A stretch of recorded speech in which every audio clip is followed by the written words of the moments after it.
Today, we're going to explore the secrets of Nazi Germany that you have almost certainly never heard of before.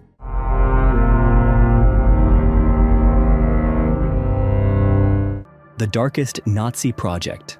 As the Nuremberg trials drew to a close, the world believed that all those responsible for the most horrific crimes of Nazi Germany would be brought to justice. Generals, commanders, and the very architects of the fascist machine all took their turns before the court. But among the long list of those put on trial, the name Hans Kammler was nowhere to be found.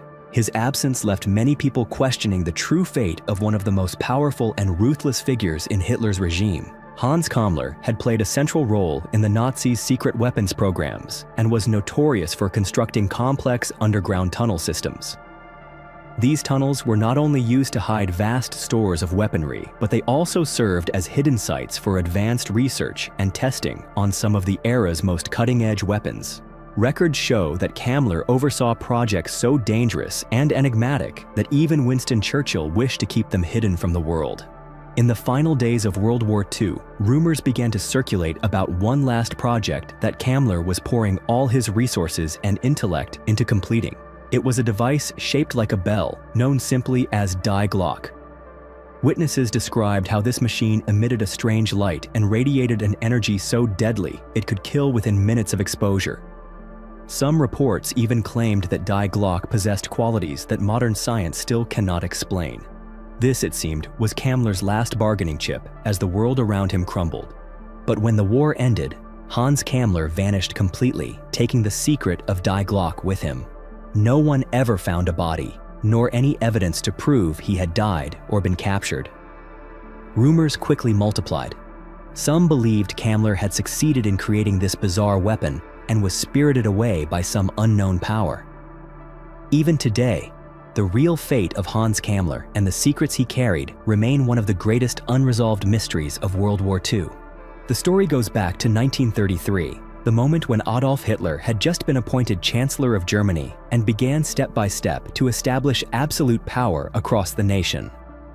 This event marked the beginning of a dark era, where extreme ideas and radical nationalism were legitimized by law and violence. That same year, Germany's first concentration camp was established at Dachau under the command of Heinrich Himmler. Initially, it was declared to be a detention center for political dissidents, but in a short time, the range of those imprisoned expanded rapidly. Not only political activists, but Jews, Romani people, clergy, foreigners, and anyone who disagreed with the new regime became victims of the state. Along with the development of the concentration camp system, Hitler's ruling apparatus began to attract and employ a new generation of state workers. These were engineers, managers, and men with practical minds. They saw cruelty not just as a tool for oppression, but as a means to achieve efficiency and technical progress. Among them, Hans Kammler began to stand out as a construction engineer with both ability and unwavering loyalty to the ideals of the Nazi Party.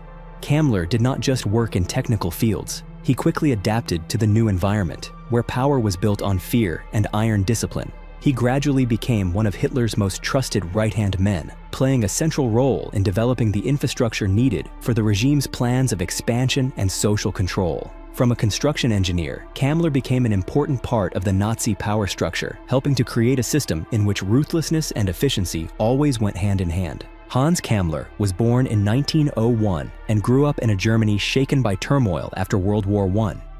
He was too young to see combat during the war, but later he found his own path to ambition and power. Kammler joined the SS and quickly became a specialist in the SS Race and Settlement Office, where he directly took part in building and enforcing the most brutal racial policies of the Nazi regime. Under Kammler's leadership, strict rules about pure Aryan bloodlines were enforced within the SS.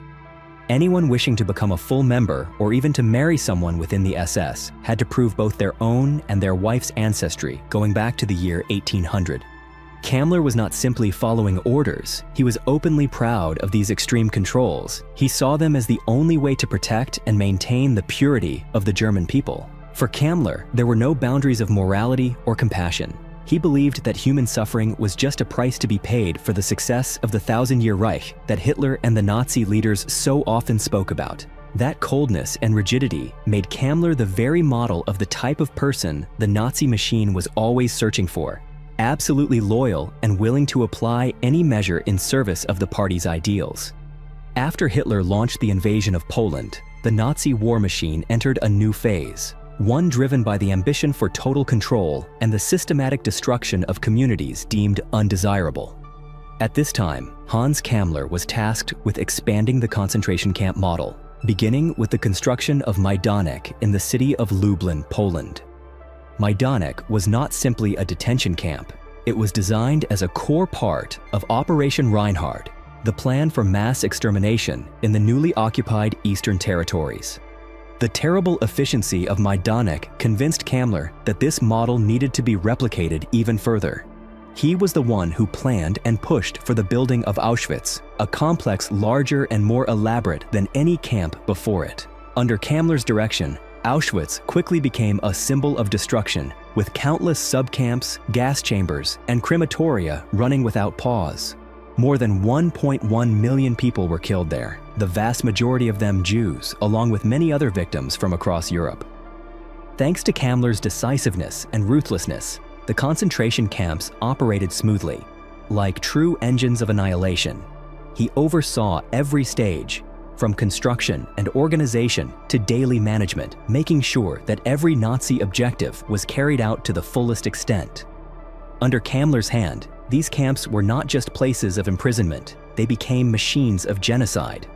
After becoming the architect of the concentration camp system, Hans Kammler was entrusted with even greater responsibilities in the military field. He did not stop at organizing and running the camps. He also personally led some of the Nazis' most secret weapons projects. Kammler was the driving force behind the development of the world's first operational jet fighter, the Messerschmitt Me-262. This aircraft had speed and power far beyond any Allied fighter at the time. The engineers under Kammler worked tirelessly to perfect the design, test it, and put the Me-262 into mass production, despite shortages of resources and interference from other high-ranking officials. Kammler's reach did not stop at the skies. He also led the development of the V-2 rocket, the world's first supersonic weapon. The V-2 could fly to the edge of space and then plunge down with tremendous speed, carrying a 1-ton warhead. Its destructive power was so great that Winston Churchill ordered the truth to be kept from the British public, hoping to avoid panic and a collapse of morale. Although these advanced weapons came into use only as the tide of war was already turning against Germany, they were still able to spread terror and devastation until the final days of the Third Reich. Under Kammler's leadership, the Nazis had in their grasp technologies far ahead of their time, but in the end, it was all a desperate last effort by a regime on the brink of collapse. Of all the secret projects Hans Kammler ever directed, Die Glocke, also known as The Bell, was the one that pushed the line between reality and legend to its absolute limit. According to documents leaked after the war, Die Glocke was a device shaped like a giant bell, roughly 4 meters tall and 3 meters wide, with 2 counter-rotating shafts inside. These shafts contained a mysterious violet-colored metallic liquid known as Serum 525. When activated, the device gave off a blinding blue light and released powerful radiation, making the test site lethally dangerous after just a few minutes of exposure. Some who worked on the project later recalled that Die Glocke was not simply a weapon. Many theories suggested the device could create anti-gravity effects, distort the fabric of space, or even affect the flow of time itself. Because of the extreme secrecy, dozens of engineers and scientists involved in the project were executed by the SS to protect its secrets until the very last moment. Many survivors from the Gross-Rosen camp later spoke about the long nights when they saw strange lights coming from the test area and witnessed firsthand as fellow prisoners wasted away from radiation exposure. To this day, the truth about Die Glocke remains a subject of fierce debate. Some believe it was nothing more than a product of post-war imagination, while others are convinced that Kammler truly staked his fate, and that of the entire Reich, on a project that went far beyond anything science could comprehend at the time. For many, Die Glocke stands as proof of the desperate madness that overtook the Nazi regime in its final days. They believed only a miracle of that kind could save a regime teetering on the edge of collapse. As the war entered its most brutal phase, Germany was gripped by severe shortages of supplies, raw materials, and manpower. To keep the secret weapons programs running, Hans Kammler resorted to the harshest solution. He relied on forced labor from thousands of prisoners in the concentration camps. One of the most infamous sites for this model was Mittelbau Dora, near the city of Nordhausen. Here, prisoners were sent down to work in the Kohnstein tunnel system, a dark, stifling labyrinth deep underground. These prisoners not only worked around the clock, but they were also forced to live in those same tunnels. They dug passageways, transported equipment, and assembled components, and every one of them knew that the slightest exhaustion or mistake could mean instant replacement. Many perished from sheer overwork or were left behind when they could no longer keep up. It was in these tunnels that Kammler turned Kohnstein into the largest V-2 rocket production center in Nazi Germany, with output reaching as high as 400 rockets a month. The working conditions were so harsh that even high-ranking officers shuddered when they visited. Yet Albert Speer, the Minister of Armaments and Munitions, could not hide his admiration. He once praised Kammler for turning the place into a factory unmatched in all of Europe, regardless of the thousands of prisoner lives that were sacrificed to make it happen. As the war entered its final years, Allied bombs rained down relentlessly on Germany's major cities. To protect his strategic projects, Hans Kammler pushed forward with building deep underground facilities. The most notable of these was Project Reese, or the Giant Project. This was a vast network of underground tunnels running through the Owl Mountains and stretching all the way beneath Książ Castle in the Silesia region of Poland. More than 13,000 prisoners from concentration camps were forced into the construction of these works. Of that number, at least 5,000 never returned. Their lives ended among the cold concrete and deep stone of the mountains. When asked about such heavy casualties, Kammler simply replied, "Don't worry about the victims. The work must be finished as quickly as possible." That statement alone reveals something of his chilling indifference to human life. Kammler personally oversaw each phase of the project, from tunneling and reinforcing stone walls to building vast underground chambers. Many believe the goal of Project Reese was to create a secret headquarters for Hitler and his top commanders, or perhaps an underground weapons factory to prepare for the war's last stage. However, when the Red Army advanced from the east, the entire project was abandoned. To this day, the true purpose of Project Reese remains a major mystery. No one knows exactly what those deep chambers beneath the Owl Mountains were meant for, or what may have happened behind those cold stone walls. Questions about the true ambitions of Kammler and the Nazi regime continue to fascinate historians around the world. As Allied forces pushed deeper into German territory in 1945, all eyes turned toward the top leaders of the Nazi regime. Hans Kammler, central to both the weapons programs and the concentration camp system, quickly became a top target for Britain's Special Operations Executive under Operation Little Fox Leader 1. For Allied intelligence, capturing Kammler promised to unlock explosive secrets about Germany's network of secret weapons and underground projects. Yet, Kammler proved to be an extremely elusive adversary. In the last days of the war, he rapidly organized the evacuation of around 500 rocket engineers, the keepers of the most important V-2 secrets. At the same time, he ordered the destruction of numerous pieces of equipment and confidential documents to prevent them from falling into Allied hands. To avoid detection, Kammler constantly changed his location, moving from place to place with remarkable speed. Allied radio intelligence continued to pick up signals indicating that Kammler was always on the move during this time. On May 4, 1945, Kammler suddenly handed a sealed letter to his most trusted assistant, then disappeared near the city of Linz, Austria. That was the last clear sighting of him. 3 days later, on May 7th, just 1 day before Germany's official surrender, the final Allied signal intercepts lost track of Kammler altogether. No one knew exactly where he had gone. This mysterious disappearance has become one of the most strange and confounding stories of the Second World War. From the moment Hans Kammler vanished, no one has been able to determine his true fate. The story of Kammler's final days quickly became the subject of countless theories, each one raising more questions than answers. Some believe he was killed while trying to escape and was hastily buried in a secret location. Others think Kammler took his own life once he realized there was no escape from the Allied encirclement. Yet, one of the most famous theories claims Kammler managed to swap identities with his loyal driver and disappear without a trace. Even when Baum's grave was exhumed years after the war, no remains were ever found inside. deepening the mystery even further. There are also reports suggesting that Kammler was actually captured by the US military on May 9, 1945, just one day after Germany's surrender. However, instead of facing trial, Kammler once again vanished from American custody. Some believe he was taken to the United States and lived in secrecy under a new identity in exchange for the scientific, technical, and weapons secrets he possessed.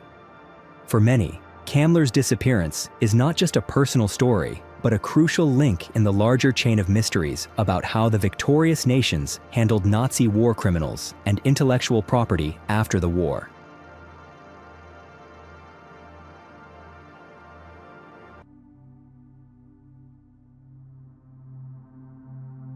Secret Nazi werewolves sent to hunt Allied soldiers. As Allied forces closed in on each city and the sounds of bombs and gunfire echoed without pause, the leaders of the Nazi Party understood that the days of their regime were numbered, and the end was now a matter of hours.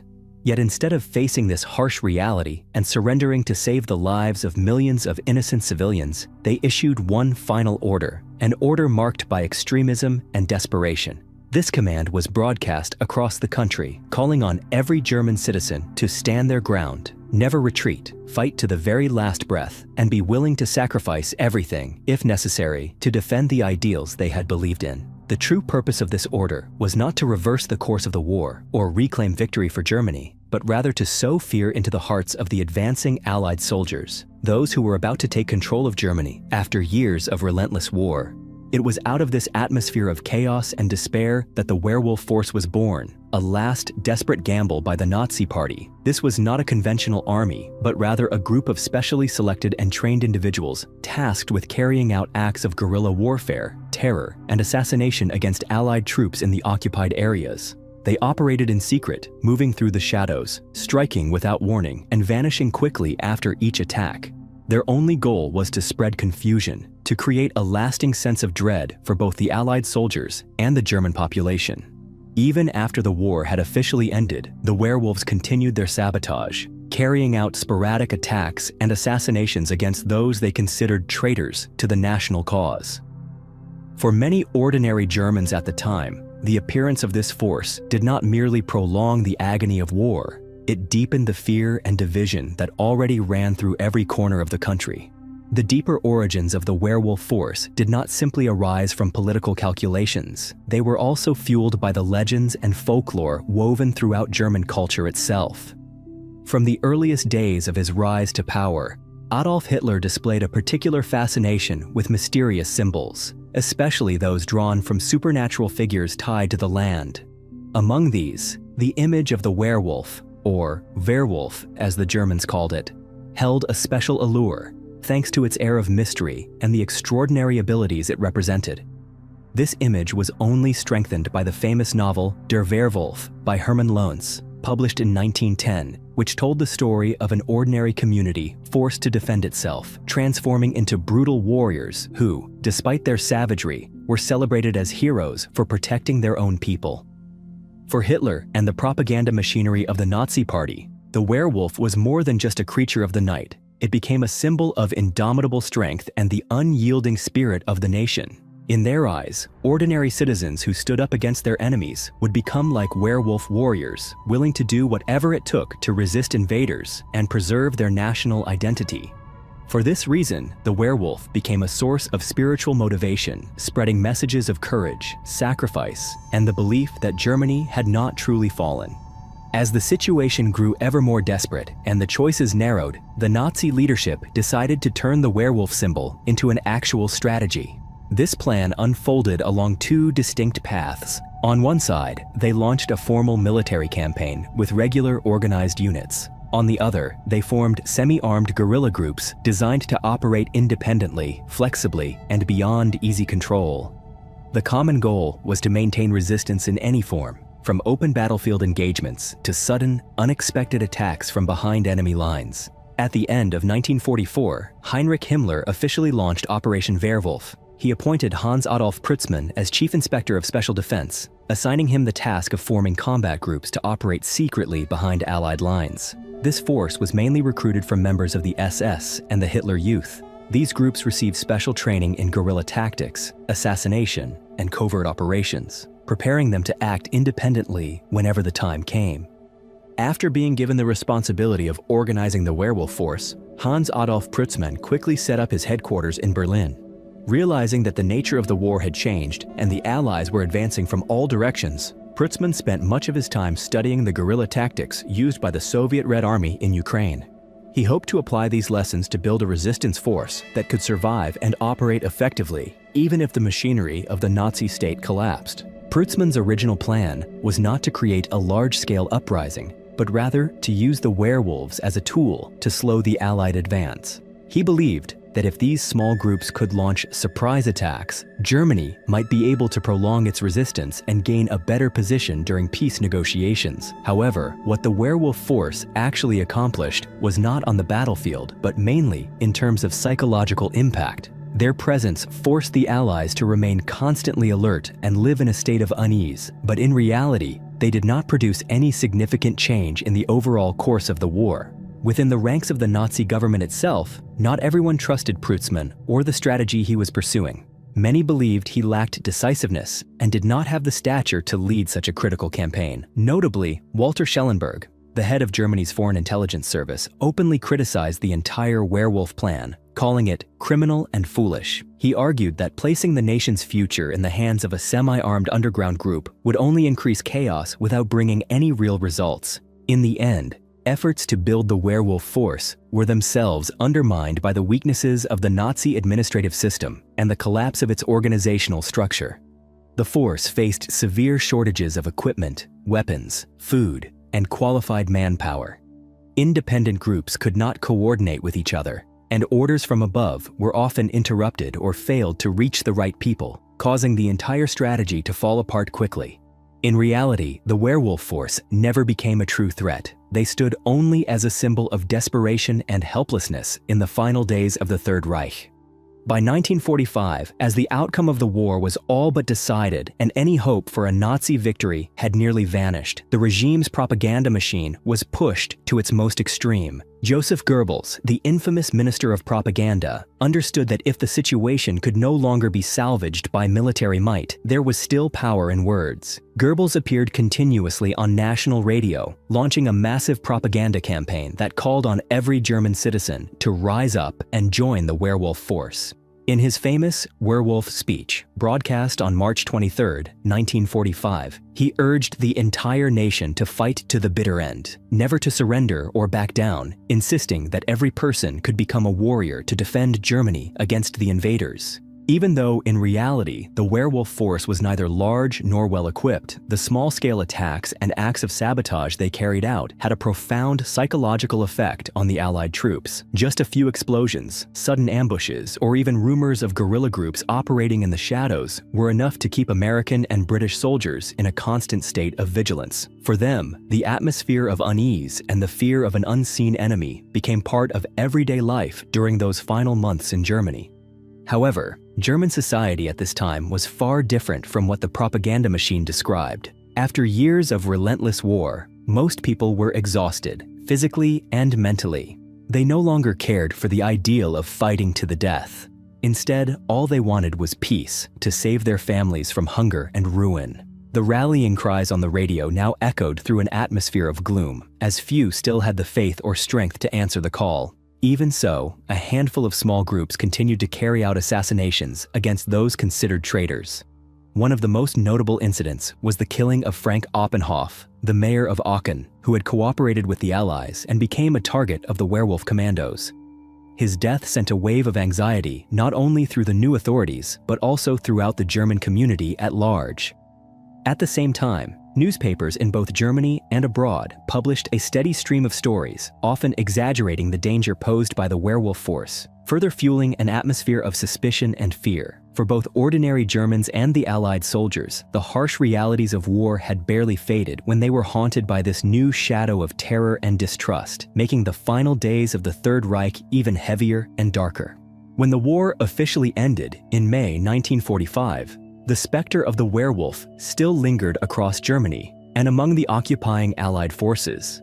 fear of hidden resistance groups operating in the shadows led the Allies to impose strict controls on the German population. They increased inspections, restricted freedom of movement, and enforced harsh regulations on anyone suspected of being involved in resistance activities. For many Germans, the post-war period was not only a time of poverty and loss, but also an era marked by constant suspicion and fear, where even a baseless accusation could bring about serious consequences.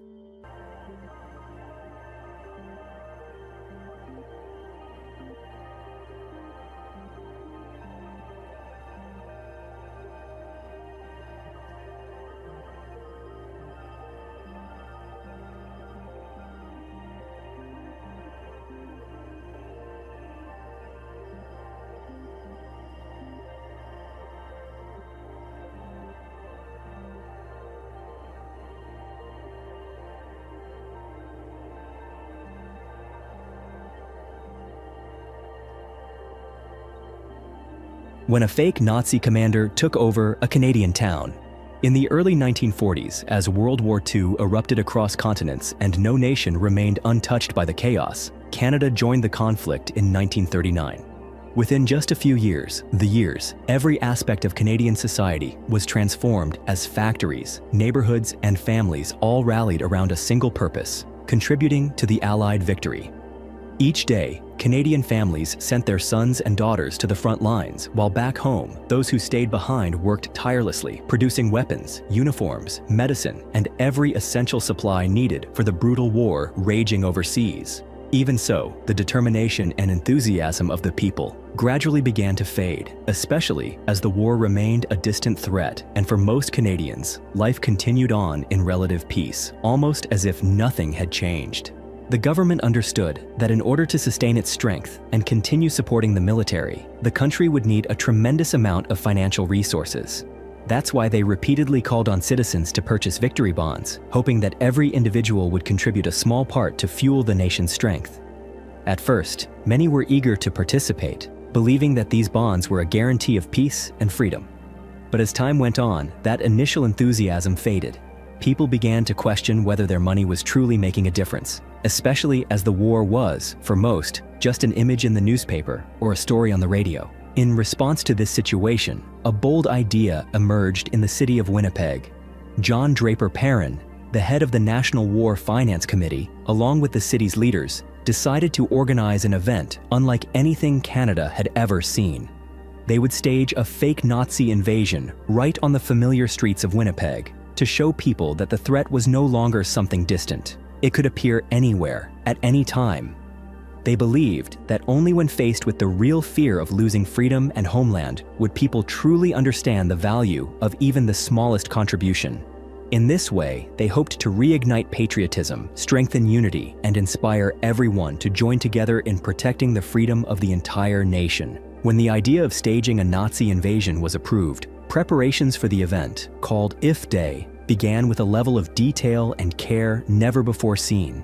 The organizers knew that even the smallest mistake could spark real panic among the public or undermine the purpose of the entire campaign. So, they meticulously planned every aspect of that day to be as vivid and convincing as possible, ensuring that anyone who witnessed it would feel this was a scenario that could happen at any moment in real life. To create the most realistic atmosphere, the organizers rented hundreds of authentic Nazi military uniforms from major Hollywood studios. They didn't just choose the uniforms, they paid attention to the smallest details, from insignias and belts to leather boots and those distinctive steel helmets. When these uniforms arrived in Winnipeg, the entire city took on a new air of anxiety and curiosity. The German soldiers themselves were actually members of the Winnipeg Junior Board of Trade, who had rigorously rehearsed to fully inhabit the roles of invading troops. The script for If Day was constructed as tightly as a real military operation. The Nazi forces were led by familiar names from the city, with Erich von Nuremberg taking on the role of commander-in-chief. Alongside them, more than 3,500 people, including regular Canadian soldiers, reservists, and volunteers, took part in defending the city. They represented renowned units like the Queen's Own Cameron Highlanders of Canada, the 5th Field Regiment, Royal Winnipeg Rifles, Winnipeg Grenadiers, and several other reserve forces. To make sure the event went smoothly and didn't trigger unintended panic, city authorities coordinated with radio stations and newspapers to notify the public in advance. Warnings were sent out to surrounding areas, even as far as Minnesota across the US border. Thanks to these efforts, as If Day approached, Winnipeg's residents felt a mix of anticipation and readiness to witness a day unlike anything the city had ever seen. On the early morning of February 19, 1942, Winnipeg awoke to the blaring sound of emergency sirens. Across every street, people stood silent at their windows, listening to the long, shrill wail that signaled something unprecedented in the city's history. In that moment, war no longer felt like a distant story. It had suddenly become a reality right outside their doors. At exactly 7 o'clock, those playing the role of Nazi soldiers began storming the city's major radio stations. They quickly detained the announcers, took control of the airwaves, and broadcast the first orders of the new government. Meanwhile, Canadian military units coordinated to organize the city's defense. Tanks and anti-aircraft guns were positioned at key intersections, creating an atmosphere of tension and suffocation throughout Winnipeg. The exercise didn't stop at staged maneuvers. Real explosives were used to destroy bridges and vital infrastructure, making the battlefield feel alive down to the smallest detail. Volunteers playing the wounded lay scattered across the streets to capture the true pain of war. The sound of fake gunfire and thunderous blasts, mixed with the chaos of shouting and alarms, sent shivers down the spines of those who witnessed scenes that seemed to have leapt straight out of a movie. By around 9:30 in the morning, after hours of fierce resistance, the Canadian defenders surrendered to the enemy. In that moment, the city of Winnipeg officially fell into the hands of the Nazis. The national flag was lowered, the Nazi swastika raised, and the city was immediately renamed Himmlerstadt, after Heinrich Himmler, the infamous leader of the Nazi SS. For the people of Winnipeg, everything familiar suddenly vanished, replaced by a heavy and unsettling atmosphere that settled over every corner of the city. Immediately after Winnipeg was occupied, the mood throughout the city changed completely in just a single morning. A new government was established on the spot, with unfamiliar names like Erich von Nuremberg, who played the role of occupation leader, and George Waite, who took on the role of Gestapo chief. Respected figures of the city, such as Premier John Bracken, Mayor John Queen, Governor Roland Fairbairn McWilliams, and even the Norwegian ambassador Wilhelm de Morgenstierne, were all arrested at their workplaces and sent to makeshift detention camps set up for that day. Canadian money was seized and replaced with counterfeit Reichsmarks, leaving people stunned at how everything they knew had suddenly disappeared. New regulation posters went up on every street corner, publicly announcing curfews, bans on large gatherings, prohibitions on religious practice, and a requirement to buy war bonds under threat of heavy fines. The press was tightly censored, with familiar newspapers like the Winnipeg Tribune abruptly renamed Das Winnipegger Lügenblatt, and every article subject to review by the new authorities. There was even a satirical section where readers were expected to laugh or risk arrest if they did not. Schools were transformed as well, with local teachers replaced by Nazi instructors, and the curriculum focused solely on glorifying the Nazi regime. Old lessons on freedom and democracy were erased, replaced with lessons on German history, war, and loyalty to Führer Hitler.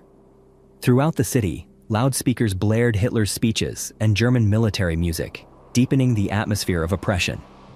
Striking images filled the day. Books burned outside the public library, German soldiers searching homes, confiscating food, coats, and even the smallest personal items.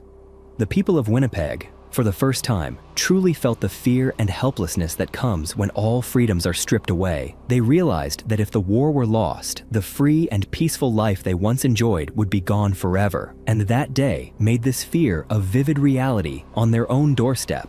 As evening fell, If Day drew to a close, leaving Winnipeg with a sense of both relief and somber reflection. The honorary prisoners were released one by one in front of crowds of citizens. Soon after, the streets echoed with calls for unity and speeches from politicians, all emphasizing the value of freedom and the responsibility each person bears for the nation's future. The next day, Winnipeg gradually returned to normal. The Nazi flags were taken down, signs and pamphlets bearing Nazi symbols were cleaned up, and every trace of that terrifying day quickly vanished from the city's streets. Yet the memory of fear remained, lingering in the minds of all who had experienced this unprecedented event. They understood now that freedom and peace are not things to be taken for granted, but are the result of unity and the contribution of each individual. For that reason, If Day became a turning point, igniting an unprecedented surge in the Victory Bond campaign across Manitoba. In a short time, the funds raised surpassed all expectations, over $47 million, far exceeding the goal of $45 million, an amount that would be nearly $700 million today. What was truly remarkable was not just the financial contributions, but also the heightened sense of responsibility and patriotism among the people. Many young volunteers who had played the role of German soldiers that day later enlisted for real, such as George Hoffman, who just 2 months after If Day left home for Europe to fight for freedom in earnest.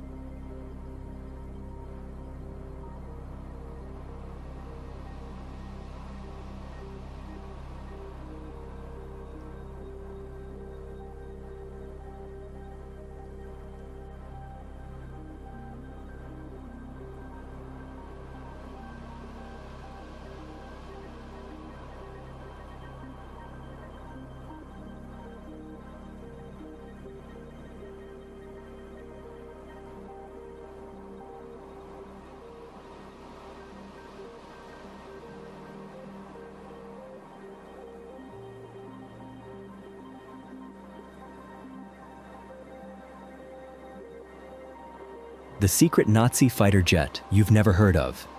In 1944, the atmosphere of war across Europe had changed clearly, and for Germany, the days of glory on the battlefield had truly become a thing of the past. After 3 years of conquering many territories and spreading fear across the continent, the German army began to face a cold reality. Vital resources for war like oil, steel, and aluminum had been steadily depleted with each long and drawn-out battle. This shortage did not only weaken the army's fighting strength, but it also caused factories and workshops inside Germany to fall into a state of growing stagnation.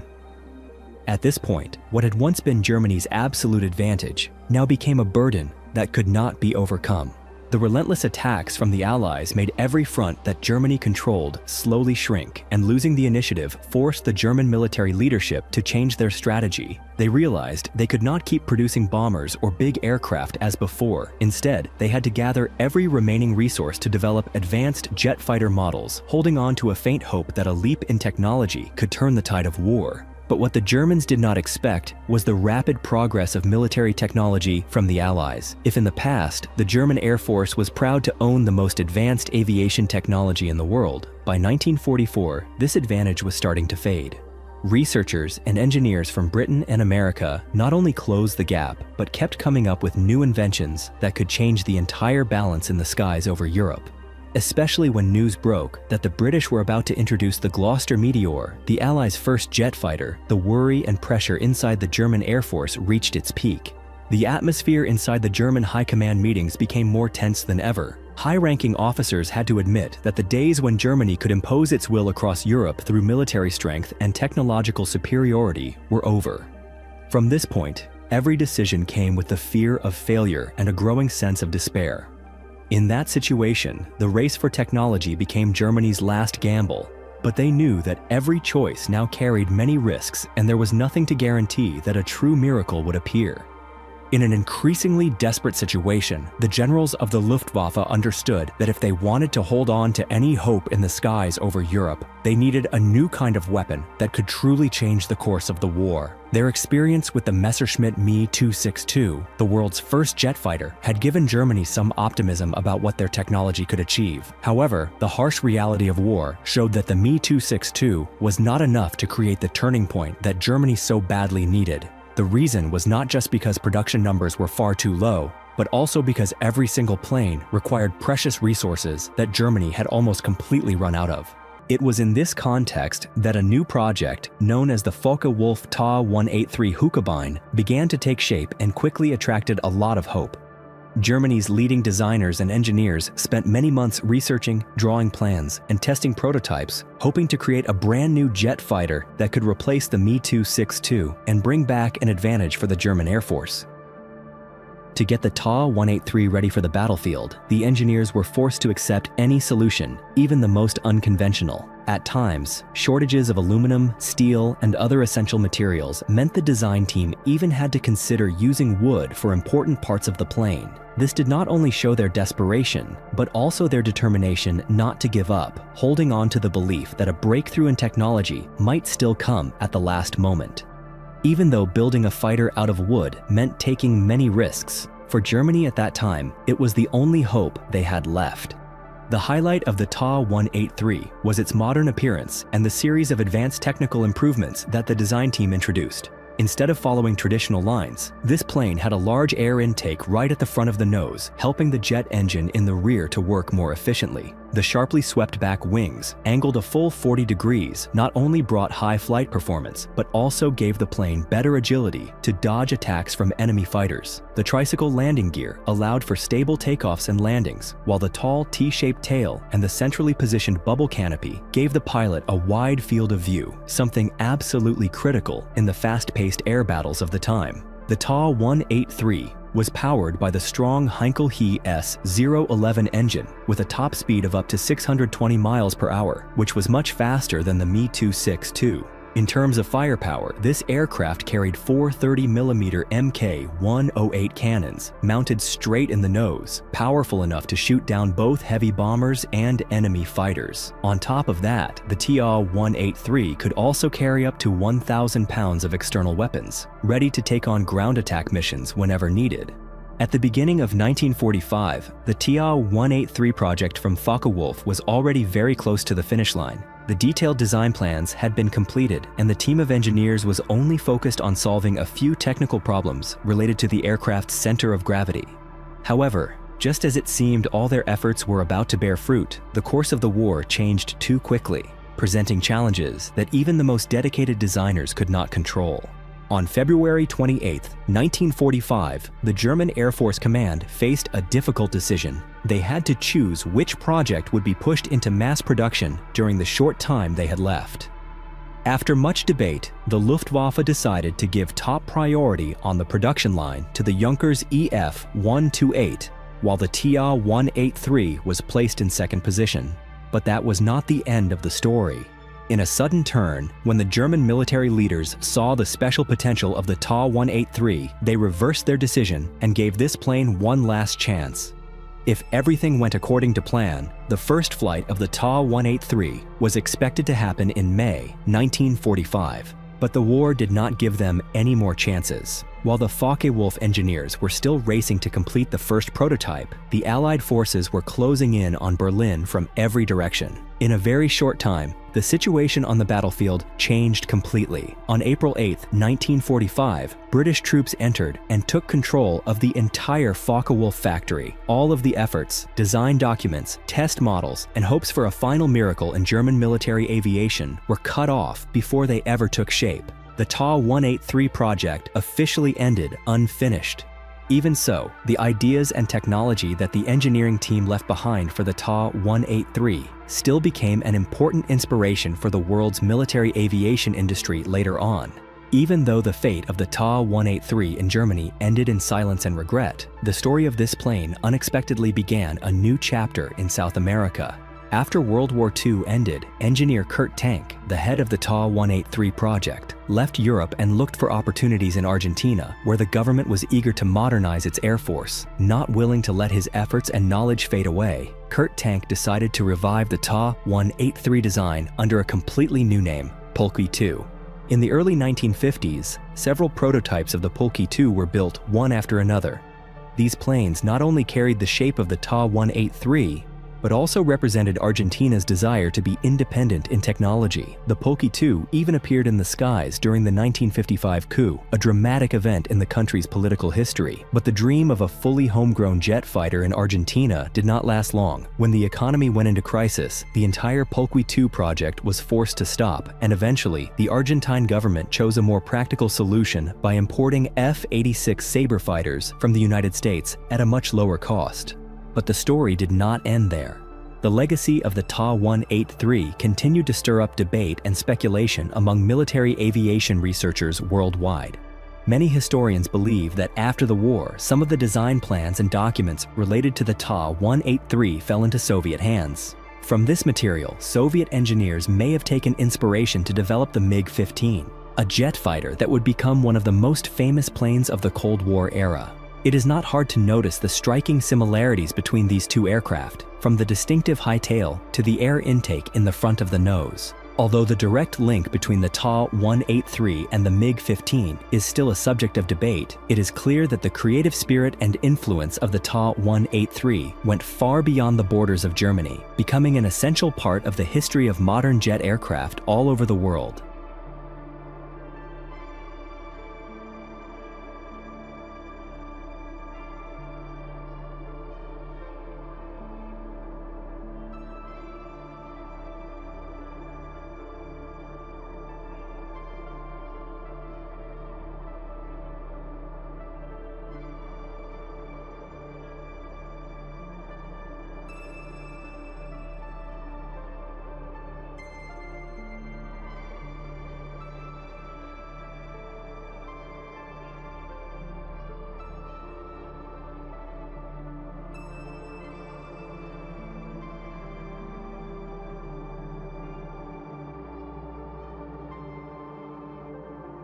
Hitler's most evil personal bodyguards.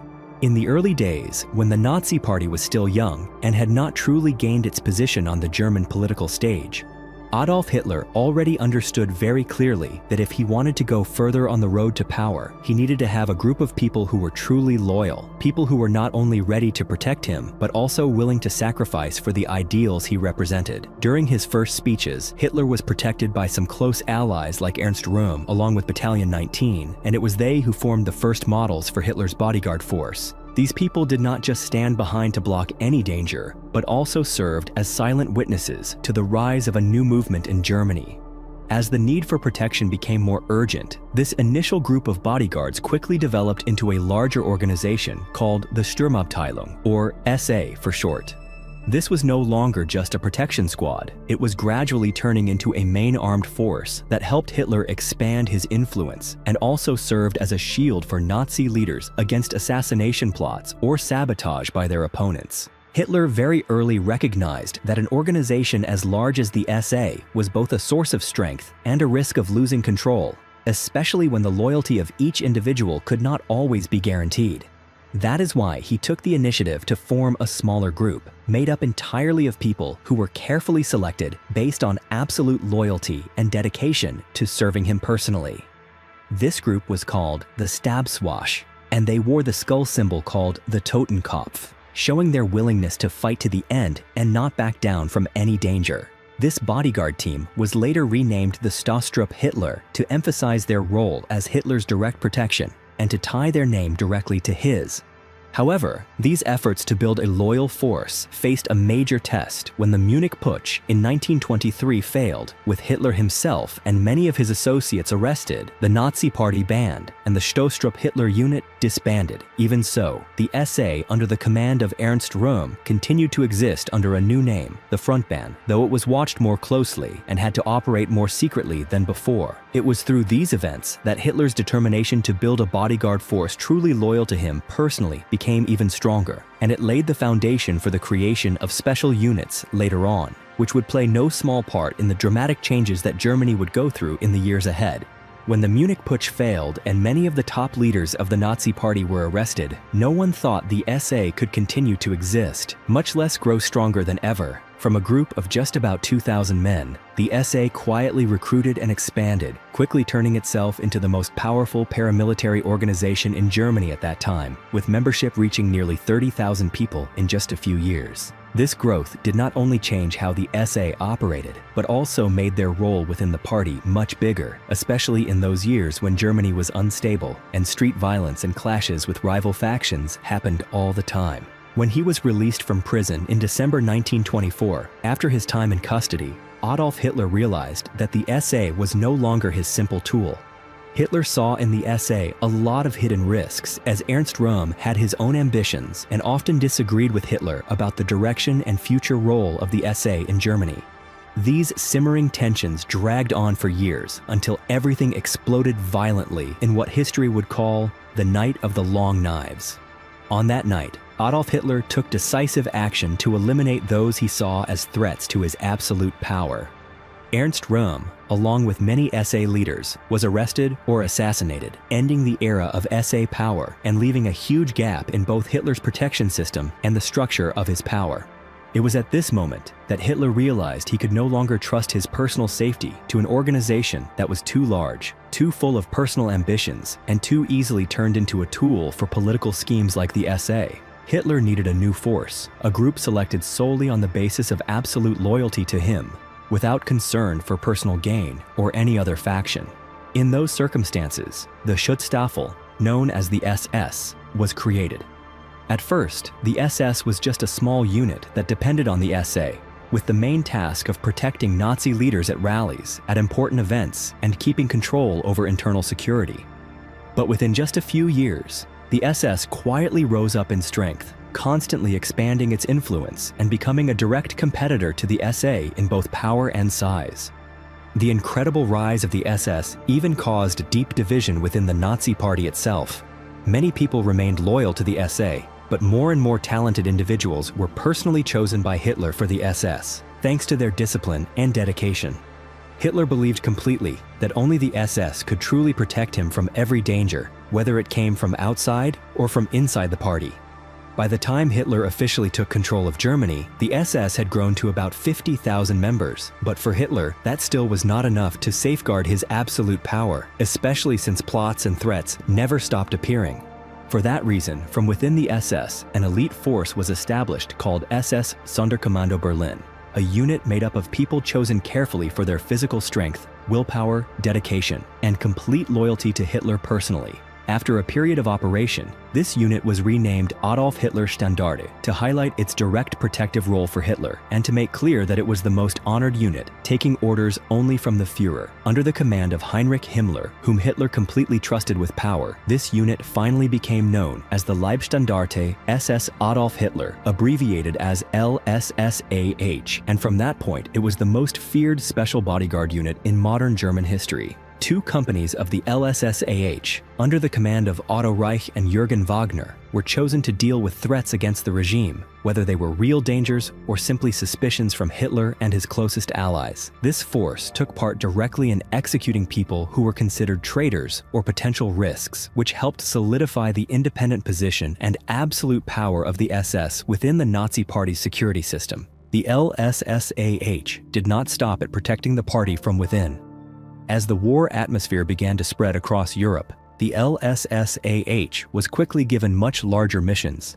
The next year, the LSSAH took part in the campaign to occupy the Saarland and was one of the leading units in the annexation of Austria and the Sudetenland into Germany in 1945-1938. These were the first steps that brought this force out from the shadows of internal purges, turning them into an extension of Hitler's hand on the international stage. When World War II broke out, the LSSAH was no longer just an elite bodyguard unit. It had been expanded into a large infantry regiment, with many battalions and specialized units like anti-tank, reconnaissance, and engineering. This unit fought in Poland, where they faced skilled cavalry brigades and the tough infantry units of the Polish army. During this campaign, the LSSAH was not only known as a formidable fighting force, but was also accused of many war crimes against civilians in the areas they passed through, leaving a stain that cannot be erased from modern history. After finishing its mission in Poland, the LSSAH was moved to the Western Front to join the campaign against the Low Countries in France. Here, the unit took part in major battles such as Dunkirk, where British and French forces had to retreat in chaos, and at Amiens, where the LSSAH helped change the outcome of the entire campaign. Especially as one of the leading units, they crossed the Seine River and cut off the last escape routes of the French army, speeding up the collapse of France under the strength of Nazi Germany. After France surrendered, the LSSAH stayed in the occupied region to rest and rebuild its strength, getting ready for the invasion of Britain that Hitler was planning.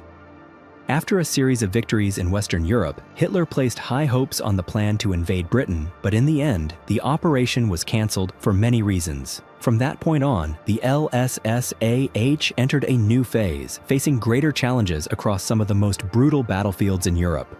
No longer in reserve, the unit was quickly sent to Romania, then went on to join large-scale military operations in Yugoslavia and Greece, where the chaos of the battlefield forced the LSSAH to fight, while also working with German troops to rescue Italian forces trapped and retreating under siege. On top of that, they pushed the British Army into a retreat all the way down to the Peloponnesus Peninsula, turning the battles there into a drawn-out chase that lasted for weeks. Success in this campaign allowed the LSSAH to be upgraded to division status. In reality, its manpower was still limited compared to regular divisions, but this marked a turning point, confirming the new role of what had once been only Hitler's special bodyguard unit. That growth was soon put to the test when the LSSAH was sent into the invasion of the Soviet Union, operating under Army Group South, one of the main forces in Operation Barbarossa. There, the unit took part in fierce battles like the assault on the Crimea, breaking through the defenses at Kyiv and racing to capture Rostov before a harsh counterattack from the Red Army. Forced back across the Mias River, the LSSAH suffered heavy casualties and had to withdraw to France to rebuild. However, that period of rest was short-lived because in 1943, the LSSAH was once again sent back to the Eastern Front, where the fighting had grown more intense than ever. The unit was involved in brutal battles at Kharkiv, known especially for bold counterattacks, and then in the Battle of Kursk, one of the largest tank battles in history. But the war did not end there, because immediately after the Soviet campaign, the LSSAH was moved to Italy to deal with guerrilla forces that were active in the mountain regions. After this series of relentless campaigns, the LSSAH was re-equipped and officially became an armored division with much greater mechanized strength, ready to fight wherever Hitler needed. From a guard unit tied to the name of a dictator, the LSSAH had endured many changes to become one of the main fighting forces, present on almost every major European front all the way to the final days of World War II. When the Allies launched the D-Day landings in Normandy, the LSSAH was immediately sent to the most critical battle zones in northern France. The unit fought constantly in places like Caen, Falaise, and Argentan, where bombs and the roar of tanks filled the air for weeks. But against the overwhelming strength and equipment of the Allies, the LSSAH and many other German armored units were soon driven out of France and forced to retreat to defensive positions inside Germany. By the end of 1944, the LSSAH was incorporated into the ISS Panzer Corps and chosen to be a spearhead force in the major battle in the Ardennes, a last-ditch effort by Nazi Germany to try to turn the tide on the Western Front. At first, the LSSAH and its partner units scored some important victories, pushing the Allies back and driving deep into enemy lines. However, as strategic bridges were destroyed, supplies ran short, and Allied planes bombed relentlessly, not allowing the Germans time to regroup. The LSSAH's advance was quickly brought to a halt in the freezing Ardennes forest. The dream of breaking through the Allied lines never came true, and the last hope for a miraculous victory faded away. With no other options, the LSSAH had to withdraw from the Western Front and shift to the east to continue the fight in an ever more desperate situation. The unit joined the final battles with the aim of rescuing German units surrounded in Budapest. But as the situation grew worse, their forces became more depleted and could not change the course of the war. In the end, after months of fighting all the way from the coast of France to the heart of Central Europe, the LSSAH was forced to retreat to Austria when all hope was gone. There, they surrendered to American forces, officially closing the chapter on one of the most loyal and feared bodyguard units ever to stand at Hitler's side throughout World War II. What do you think about these secrets from Nazi Germany? Thank you for taking the time to watch our video. If you found this story interesting, please leave your thoughts in the comments below and share the video with your friends. Don't forget to subscribe to our channel and turn on the notification bell so you won't miss any of our next fascinating historical mysteries. We'll see you in the next video.